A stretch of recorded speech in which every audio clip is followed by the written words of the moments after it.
So, I want to tell you about something that happened last month. I met up with my old friend from college, Khalil. We hadn't seen each other in ages. And, I always remembered his family as being modest, but stable.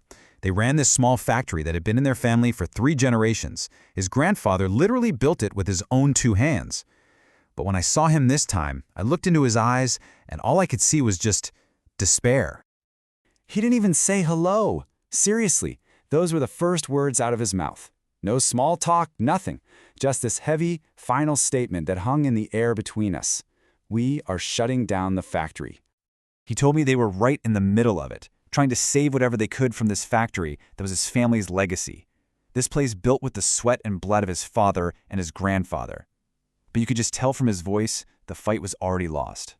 And then he just started listing the reasons. It wasn't one thing, It was a perfect storm of pressure. He said electricity bills, gas shortages, and this crushing inflation have just broken our backs. Each one of those was a blow, and all of them together, it was just too much. I kind of hesitated, but I had to ask. So, what are you going to do now? Khalil just looked at me with these hollow, empty eyes. Then he turned away. His reply wasn't an answer.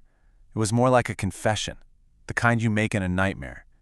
He just said, "This is the question that has stolen our sleep." My friend had to leave. He was on his way to go auction off his family's history. But his words, they just left me there, completely lost in thought. And I couldn't stop wondering, is this just the story of one factory? Or am I looking at the story of an entire nation? Because this kind of thing, this decline, it isn't some abstract idea in a newspaper. It's real. It's this quiet disappearance of hope. You see it everywhere. Just think about it. How many young people, full of potential, get their degrees only to end up sitting at home with nowhere to use them?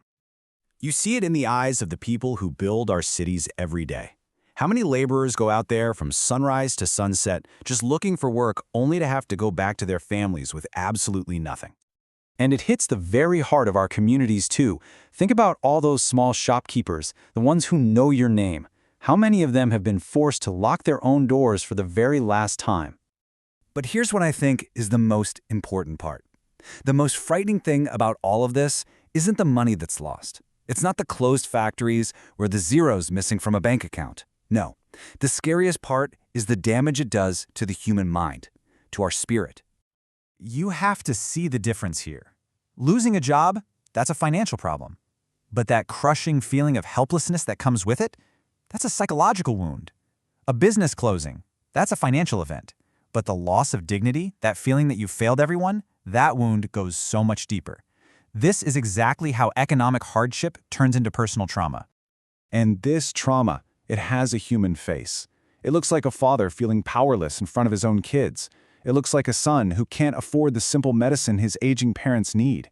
It looks like a bright student who has to give up on their education, on their future. These aren't just money problems anymore, are they? They're deep psychological wounds.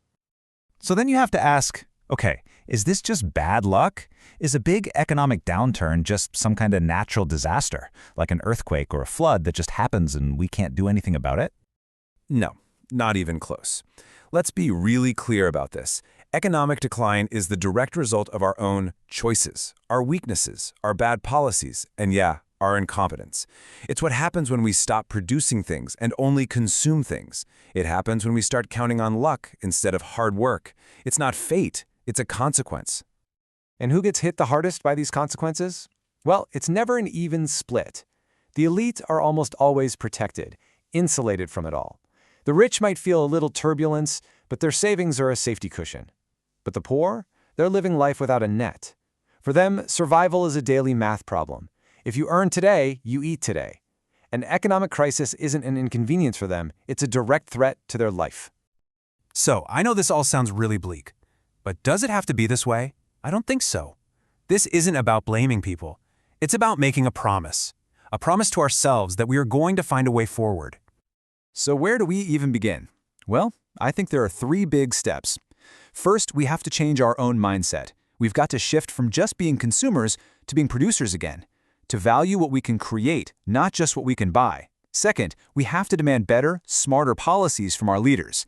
This isn't about politics, it's about competence, creating an environment where a business like my friend's can thrive, not just die. And third, we have to come together. We have to finally understand that a weak economy isn't somebody else's problem. It weakens every single one of us.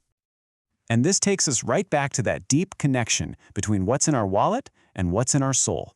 This was never just about numbers on a page. When the very foundations of an economy start to crack, the spirit of the people starts to crack right along with it. Passion just fades. Hope disappears. And that is what's truly at stake. Because people who are being eaten alive from the inside by financial anxiety and helplessness, they can never really come together. They can never become a strong, real nation. Which brings me back to the beginning. Back to that one simple question, hanging in the air between a person's life and their despair. The same question I asked my friend Khalil, and the same question that so many people are now facing. What will you do now? That one sentence, it's more than enough to steal a whole nation's sleep.